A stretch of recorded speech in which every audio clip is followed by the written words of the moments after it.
ಈ ಕಾರ್ಯಕ್ರಮವನ್ನು ಎಲ್ಲರೂ ಮಾಲಾರ್ಪಣೆ ಮಾಡುವುದರ ಮೂಲಕ ಅತಿ ಆತ್ಮೀಯವಾಗಿ ಗೌರವವನ್ನು ಕೂಡ ಸೂಚಿಸಿದ್ದೇನೆ.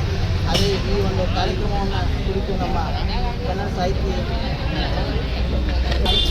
ಪರಿಷತ್ತಿನ ನಿಕಟಪೂರ್ವ ಅಧ್ಯಕ್ಷರಾದಂಥ ಹಿರಿಯರಾದಂಥ ಮಾರ್ಗದರ್ಶಕರಾದಂಥ ಎಲ್ ವಿ ಪಾಟೀಲ್ ಅವರು ಈ ಕನ್ನಡ ನಾಡಿನ ಒಂದು ಜಾಗೃತಿ ಕಾರ್ಯಕ್ರಮದ ಕುರಿತು ಒಂದೆರಡು ಮಾತುಗಳನ್ನು ಹೇಳಬೇಕಂತ ಅವರಲ್ಲಿ ವಿಶೇಷವಾದಂಥ ಸಂದರ್ಭ ಸಮಾವೇಶ ಮಂಡ್ಯದಲ್ಲಿ ಅಖಿಲ ಭಾರತ ಕನ್ನಡ ಸಾಹಿತ್ಯ ಖಂಡಿತವಾಗೂ ಸಂಚಾರ ಮಾಡ್ತಕ್ಕಂಥ ತುಂಬ ಜನರಿಗೆ ಗೊತ್ತಿಲ್ಲ.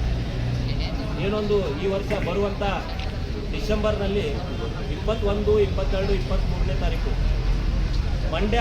ಮಂಡ್ಯದಲ್ಲಿ 87ನೇ ಅಖಿಲ ಭಾರತ ಕನ್ನಡ ಸಾಹಿತ್ಯ ಸಮ್ಮೇಳನ ಕಾರ್ಯಕ್ರಮ ಅದ್ದೂರಿಯಾಗಿ ಜರುಗಲಿದೆ. ಆ ಒಂದು ಕಾರ್ಯಕ್ರಮದ ಒಂದು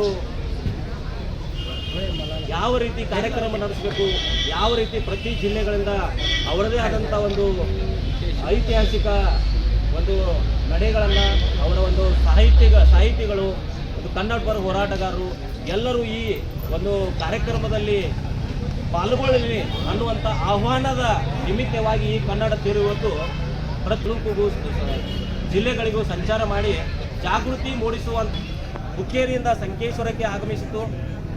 ಈ ಒಂದು ಕಾರ್ಯಕ್ರಮದಲ್ಲಿ ನಾವು ನೋಡ್ಬೋದು, ಶಾಲಾ ಮಕ್ಕಳಾಗಲಿ, ಶಾಲಾ ಟೀಚರ್ಸ್ ಆಗಲಿ, ಅಂಗನವಾಡಿ ಕಾರ್ಯಕರ್ತರು, ಪುರಸಭೆ ಅಧ್ಯಕ್ಷರು, ಉಪಾಧ್ಯಕ್ಷರು, ಎಲ್ಲ ಸದಸ್ಯರು, ಕನ್ನಡ ಪರ ಹೋರಾಟಗಾರರು ಎಷ್ಟೊಂದು ಆತ್ಮೀಯವಾಗಿ ತಮ್ಮ ಮನೆಯ ಕಾರ್ಯಕ್ರಮ ಯಾವ ಥರ ನಡೀತಾ ಇದೆ ಅದೇ ಥರ ಒಂದು ಈ ಒಂದು ಕನ್ನಡ ತೇರು ಸ್ವಾಗತವನ್ನ ಮಾಡಲಿಕ್ಕೆ ಇವತ್ತು ತಾವೆಲ್ಲರೂ ಇಲ್ಲಿ ಬಂದಿದ್ದೀರಿ.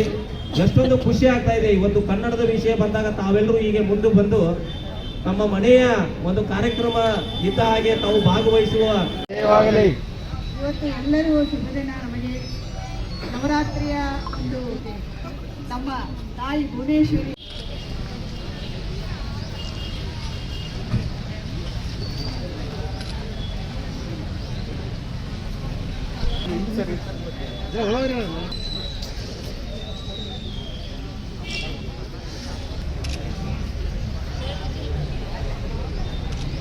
ಕನ್ನಡ ಜ್ಯೋತಿ ರಥ ಇವತ್ತು ಸಂಕೇಶ್ವರ ಆಗಮಿಸಿರುವುದು ನಮಗೆಲ್ಲ ತುಂಬ ಸಂತೋಷ. ಎಲ್ಲ ದೇವತೆಗಳಿಗೆ ವಿಶೇಷವಾಗಿ ದೇವತೆಯರಿಗೆ ಆರಾಧಿಸುವುದು ಈ ನವರಾತ್ರಿ ಅಂಥ ಸಂದರ್ಭದಲ್ಲಿ ತಾಯಿ ಭುವನೇಶ್ವರನ ಸಂಕೇಶ್ವರದಲ್ಲಿ ಇದೇ ಸಂದರ್ಭದಲ್ಲಿ ಬಂದಿರೋದು ನಮ್ಮೆಲ್ಲರಿಗೂ ಒಂದು ಹೆಮ್ಮೆಯ ಸಂಗತಿ. ಭಕ್ತಿಯಿಂದ ಒಂದು ಇಲ್ಲಿ ಬರಮಾಡಿಕೊಂಡು ಈ ನಾಡು ನುಡಿ ನೆಲ ಜಲ ಪರಿಸರ ಸಂರಕ್ಷಣೆ ಮಾಡಬೇಕು ಅನ್ನೋ ಸಂಕಲ್ಪದೊಂದಿಗೆ ನಾವು ಈ ರಥವನ್ನು ಸ್ವಾಗತಿಸೋಣ ಮತ್ತು ಮುಂಬರುವ ದಿನಗಳಲ್ಲಿ ಕನ್ನಡ ನಾಡು ನುಡಿಗಾಗಿ ನಾವೆಲ್ಲರೂ ತಂಪು ಕಟ್ಟಿ ನಿಲ್ಲೋಣ ಮತ್ತು ಇಲ್ಲಿಯ ಜನತೆ ಮತ್ತು ಇಲ್ಲಿಯ ಭಾಷೆ ಇವುಗಳ ಬಗ್ಗೆ ಹೆಮ್ಮೆ ಪಡೋಣ. ಆ ಒಂದು ಕಾರಣದಿಂದ ಇವತ್ತು ಈ ರಥಯಾತ್ರೆ ಕರ್ನಾಟಕದಾದ್ಯಂತ ಸಂಚರಿಸ್ತಾ ಇರೋದು ಮತ್ತು ಮಂಡ್ಯದಲ್ಲಿ ನಡೆಯುವಂಥ ಕನ್ನಡ ಸಾಹಿತ್ಯ ಸಮ್ಮೇಳನಕ್ಕೆ ಒಂದು ವಿಶೇಷ ರೂಪದಲ್ಲಿ ಇದೊಂದು ವಿಶೇಷತೆ ಸಮ್ಮೇಳನ ಸಾಹಿತ್ಯ ಸಮ್ಮೇಳನ ನಡೀತಾ ಇರೋದು ವಿಶೇಷವಾದದ್ದು.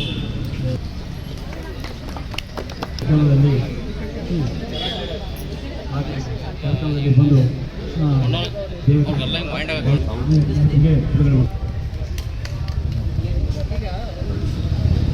ಸರ ಒಂದು ನಂತರ